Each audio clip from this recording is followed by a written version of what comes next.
ایک انسان کی سب سے بڑی انویسٹمنٹ کس پہ ہوتی ہے؟ جی، ایک انسان مختلف کاروبار اور مختلف جابس کرتا ہے اور اپنا ریسورس مختلف چیزوں پہ لگا رہا ہوتا ہے، لیکن اگر ہم دیکھیں تو آپ بزنس کرتے ہیں، اس سے جو آپ کی ارننگ ہوتی ہے اور انکم ہوتی ہے، آپ جاب کرتے ہیں اور اس سے جو آپ کی سیلری ہے، یہ بھی آپ کا اتنا آپ نے ریسورس اپنا لگایا، اپنی انرجیز کو لگایا، اپنے اسکلس کو لگایا، اپنے ٹائم کو لگایا، اور آپ نے اپنی موٹیویشن کو لگایا، اتنا بڑا ریسورس لگا کہ آپ جو ارننگ کر رہے ہیں وہ ارننگ آپ اپنی اولاد پہ لگا رہے ہیں، وہ آپ اپنی اولاد پہ انویسٹ کر رہے ہیں۔ تو میں یہ سمجھتا ہوں کہ سب سے بڑی انویسٹمنٹ جو ایک انسان کی ہو سکتی ہے، خاص طور پہ ایک مسلمان کی ہو سکتی ہے، وہ اس کی اولاد کے اوپر ہے، کیونکہ اس انویسٹمنٹ کا فائدہ صرف دنیا میں نہیں ہے بلکہ آخرت میں بھی ہے، اور اس انویسٹمنٹ کا ٹائم پیریڈ جو ہے، ٹائم سپین جو ہے، وہ بھی کب تک ہے، بلکہ وہ ایک بچے کے بالغ ہونے تک، اس کے میچور ہونے تک، مینٹلی اینڈ فزیکلی اس کے میچور ہونے تک یہ انویسٹمنٹ ہے، مستقل ہو رہی ہے، اور اس میں بہت سا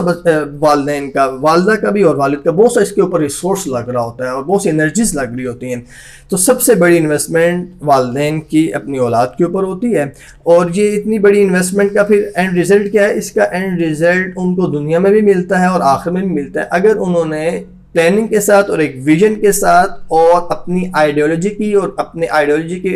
اپنی فاؤنڈیشن کی بیس پہ اگر انہوں نے ٹریننگ کی ہے اور انہوں نے کونسلنگ کی ہے اور اگر انہوں نے بچوں کی تربیت کی ہے، کیونکہ دنیا میں اولاد ان کے لیے راحت کا سبب بنے گی، ان کے لیے ان کی آنکھوں کی ٹھنڈک بنے گی، ان کے لیے فخر کا سبب بنے گی، ان کی عزت کا سبب بنے گی، اور دنیا سے ان کے جانے کے بعد وہی نیک اولاد ان کے لیے آخرت میں درجات کی بلندی کا سبب بنے گی، آخرت میں اللہ تعالیٰ کے سامنے سرخرو ہونے کا سبب بنے گی۔ اور اللہ تعالیٰ کی طرف سے جو ایک بہت بڑی ذمہ داری تھی کہ یہ اولاد، امام غزالی رحمہ اللہ فرماتے ہیں کہ اولاد جو ہے یہ امانت ہے، اور اس امانت میں خیانت نہیں ہونی چاہیے۔ مطلب اگر آپ اس کی بیسک فاؤنڈیشن کے اوپر، آئیڈیالوجی کے اوپر اگر اس کی آپ ٹریننگ نہیں اور تربیت نہیں کر رہے تو اس کا مطلب آپ نے خیانت کر دی اس امانت میں جو اللہ تعالیٰ نے آپ کو دی تھی۔ تو اس امانت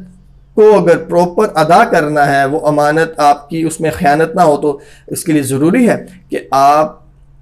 اس کی تربیت اسلامک آئیڈیالوجی کے مطابق کریں، اس فاؤنڈیشن پہ کریں، تاکہ آپ کا جو بچہ ہے، آپ کی جو اولاد ہے، دنیا و آخرت میں آپ کے لیے نجات کا اور آپ کے لیے سکون اور راحت کا سبب بن سکے۔